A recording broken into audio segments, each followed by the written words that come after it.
A lot of deals and partnerships have come from it. A lot of business, a lot of great opportunities, a lot of bad ones too.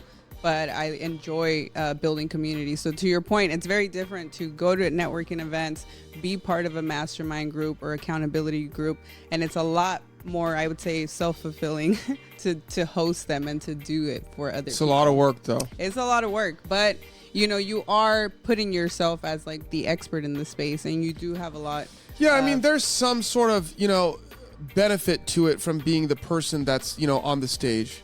Obviously, that's apparent. Right. But I would say this.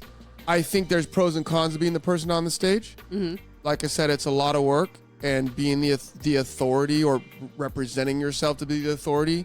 The cool thing I like about it the most, more than, all that stuff that's sort of obvious to people, is the community you build. I think you sort of end up attracting who you want to attract or who you're supposed to attract. Right. I think like our community specifically, there's a lot of different types of people in San Diego. I think generally speaking, San Diego has like the most awesome people. Mm-hmm. Like we have amazing people in San Diego, but there are still some cliques and some people who kind of do some things different, are on a different vibe.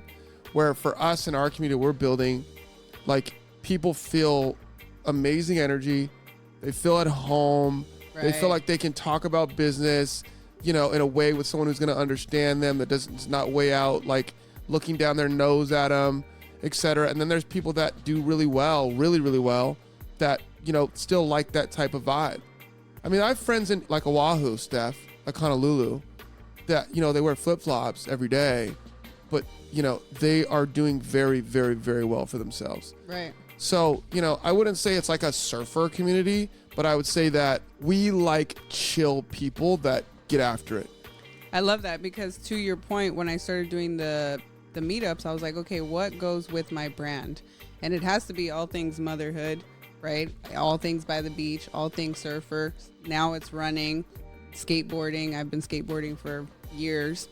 So it's the things that I'm passionate about in my personal life that I'm projecting in my business life so that I can attract people, right? I want to cater to surfers, educate them on how they can build generational wealth and fucking surf by the beach all day long, right? Love it.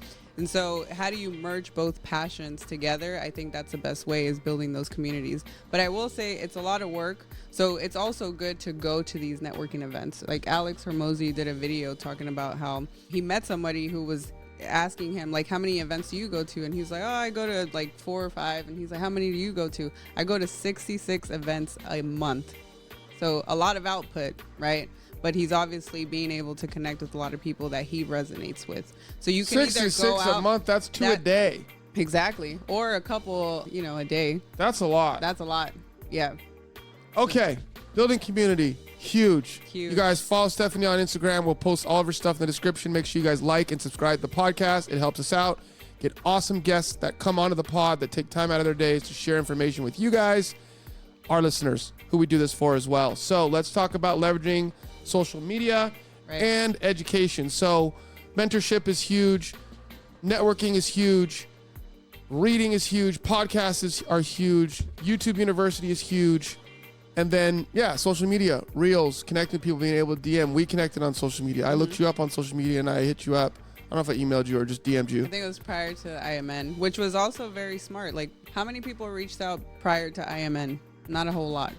So there's a very small percentage of people who are intentional, and I respected that about you, because I was also reaching out to people before I even went to IMN. I was like, I had my VA, sending messages to everybody on LinkedIn. Hey, can we do a podcast prior to the event? Love it. Which I think is what we did, right?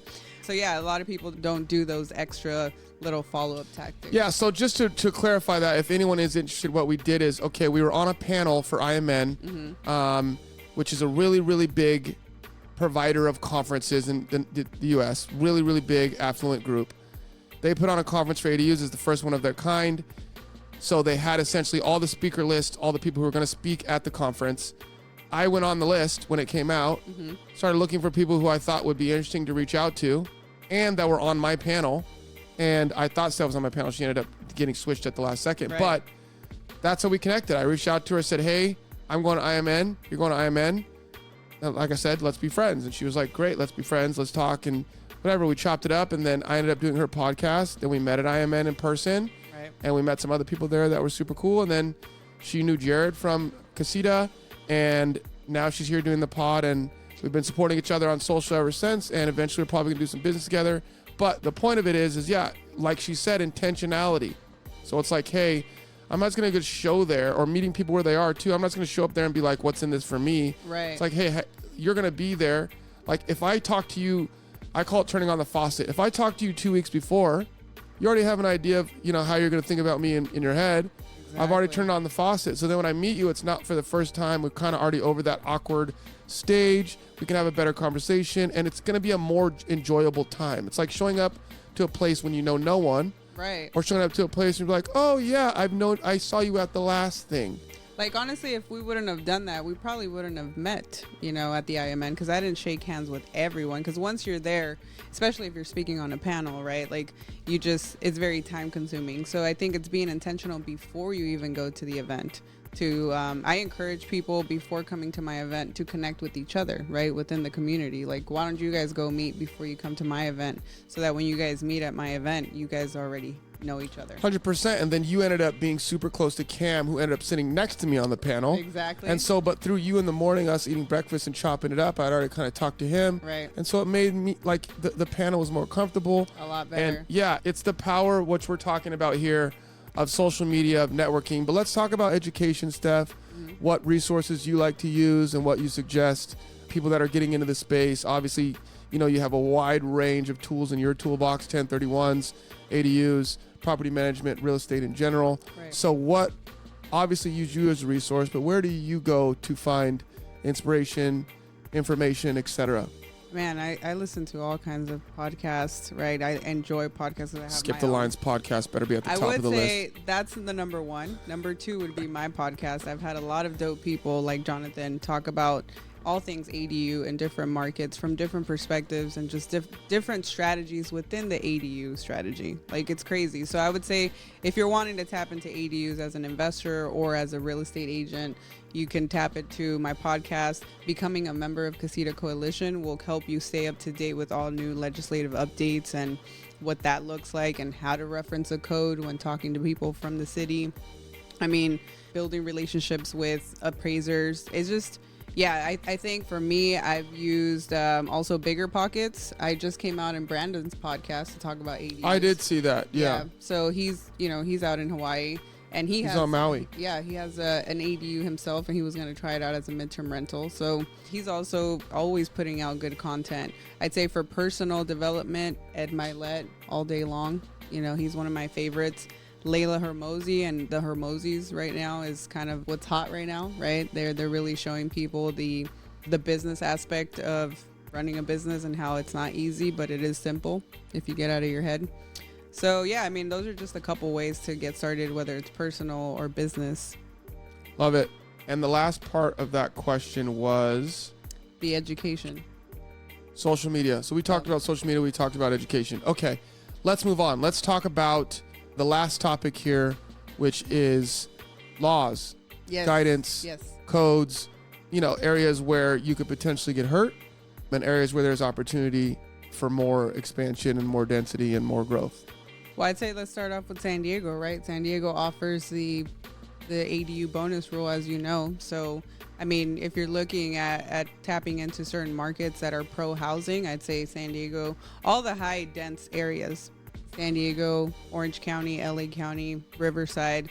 I see a lot of potential in Riverside and Inland Empire. I feel like that hasn't been tapped into enough.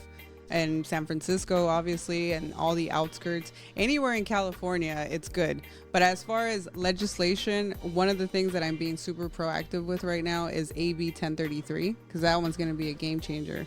That one allows you to condoize your ADU, right, and sell it off. And so that's going to also allow for a lot of people to keep generational wealth within the family. You can possibly build an ADU and then sell it off to your kids, to your family members. Or you can sell off part of your land now, and leverage that for other assets. I don't know. Like, there's just different options that are going to come about. So one of the things I'm doing is, as of right now with AB 1033 is states said you can sell it off now and condoize it, but the cities have to opt in. So keyword is opt in. And so far, the only city that has opted in has been San Jose. And so what I'm doing right now is actively reaching out to all the counties and making them aware of AB 1033 and the benefits of why they should implement it. High five. So Taking action. yeah, I'm taking action. I'm offering webinars. I'm offering a checklist. I mean, San Jose already has a checklist of what it would look like to have the subdivision act, subdivision map. Everything. When I saw Stephanie when we first met, I went on her Instagram and I saw her content. I was like, man, I'm not doing anything out here. That was literally my thought. I told the guys, I'm like, dude, this chick is murdering it, dude. I'm not doing anything on my Instagram. No. I promise you, that's what I told him. And you know what's sad is that you have like 10 times more followers than I do. But it's not only about the follower count. It's about the content. It's about the consistency. It's about the depth of it. Yeah. My stuff is like, hey, we're doing awesome. Look at this. And you're like diving into stuff. I was like, dude. I can see you doing that. That's so funny. No, cool. I'm just really passionate about it, and that's also a skill set that I see lacking in the marketplace. But that's also just in my defense a little bit why I started the pod, to have deeper conversations and stuff, and that's why I have one-on-ones. Like I'll say right now, one of the opportunities within the ADU space between you and I, since we're doing ADUs, right? Like you're helping clients build ADUs. There's a big gap between city planning, people who work for the city,